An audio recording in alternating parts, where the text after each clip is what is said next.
taking the leap of faith. And after 7 years in product, I identified a couple of problems I wanted to solve, realized they were not solved, and I met my co-founder also in my latest role, and together we decided to make it happen, basically.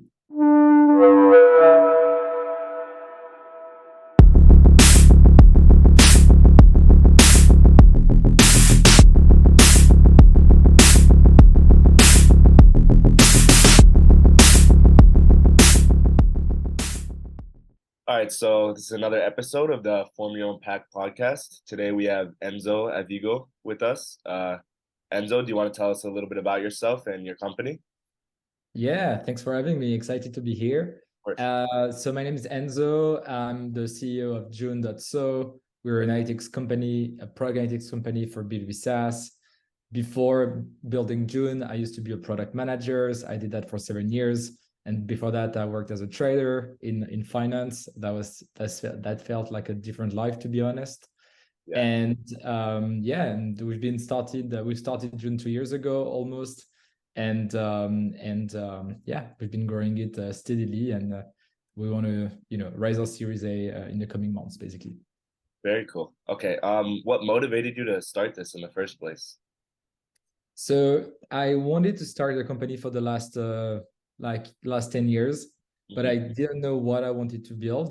And I did a project when I finished college, and it quite didn't work. And I think one thing I learned back then is that starting a company for the sake of starting a company is it's not a great idea, because you have kind of like little chance that it will work, right? It can work, right? Some great companies were started like that, but I kind of had the feeling that I had to build some expertise in some industry before taking the leap of faith. And after 7 years in product, I identified a couple of problems I wanted to solve, realized they were not solved, and I met my co-founder also in my latest role, and together we decided to make it happen, basically. I love that. Could you elaborate on some of these problems you were trying to solve by starting this company? Yeah, so the high level job to be done is that we know that product teams in tech companies struggle to turn users' behaviors into insight. Like, it's hard to read and get some insight from users' behaviors. Right.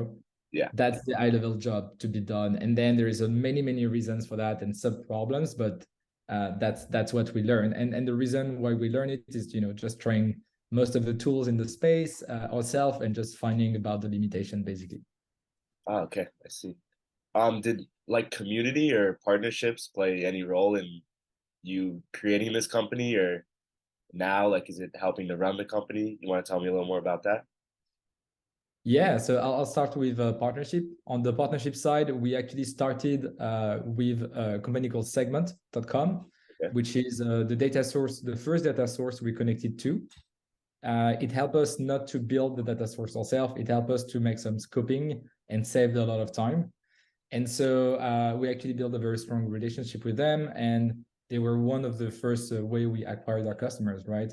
Still Right. today, we are able to connect with Segment, but they are not the exclusive source of data we have. So partnership has played a big role, actually, in the way we started to build the product and acquire customers. And it still plays a role today. I could go a bit more in depth if you want. The second Yeah, piece, maybe, is community. please. Yeah, I'll go on the community. First, community has been very important for us. Like many SaaS, when you start, usually the first customers are coming from your network, or they Right. come from authentic relationship.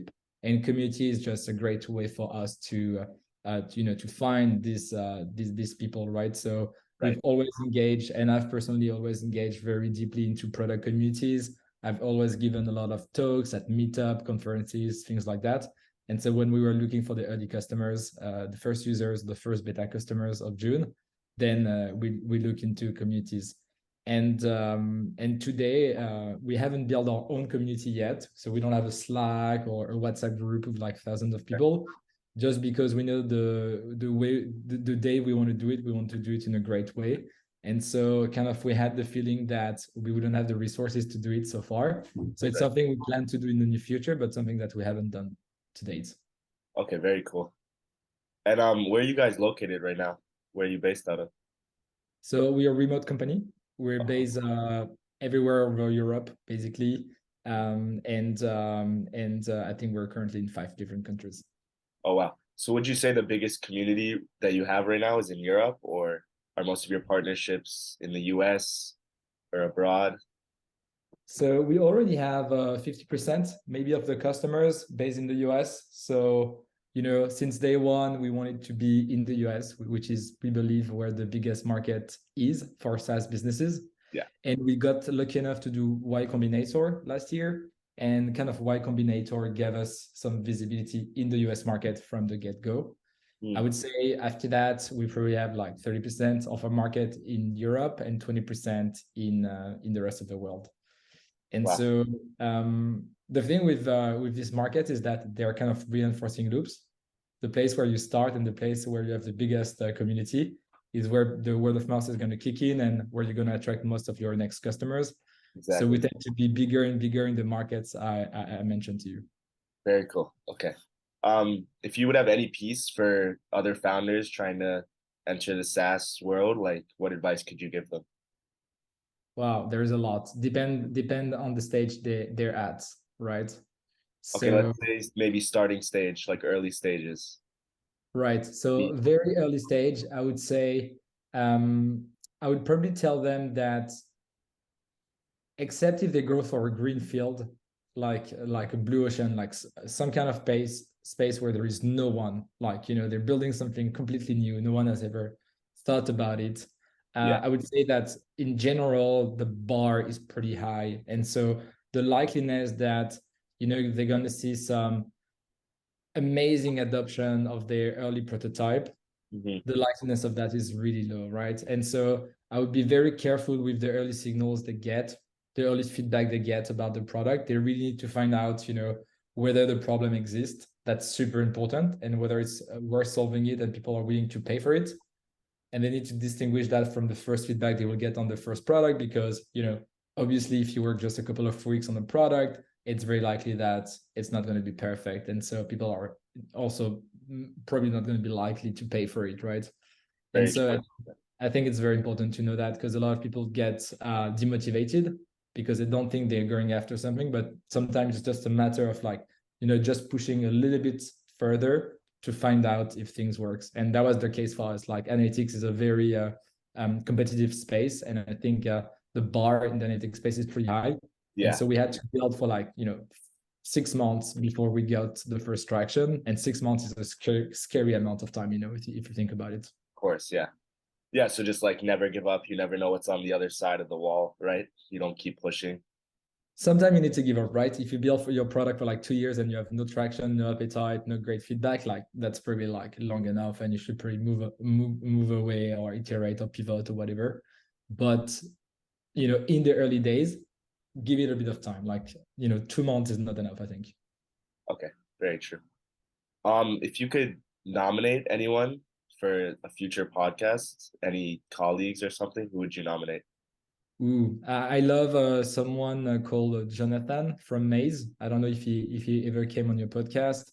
Oh, So yeah. Maze.co is it's a design, how do you call that? A user testing platform, and it's very streamlined. Basically, you can just put a Figma file and then just create your user testing, and it does a lot of really, really cool things. And Joe has been one of my friends, mentor for a long time, and he's a great person.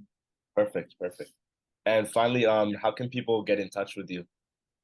Sure. So they can find me on Twitter. You Mhm. can type my first name Enzo and my last name Avigo, Avigo.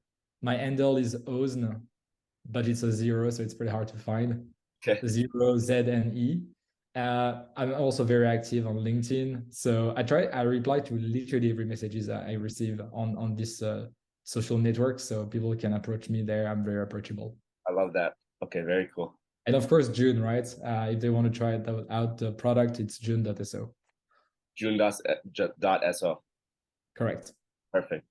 All right. Well, thank you so much for being on the podcast and joining us today. Do you have any closing messages or anything you'd like to add? Nothing specific. It's the beginning of the year, so maybe just have a wonderful year, and all the best for your projects.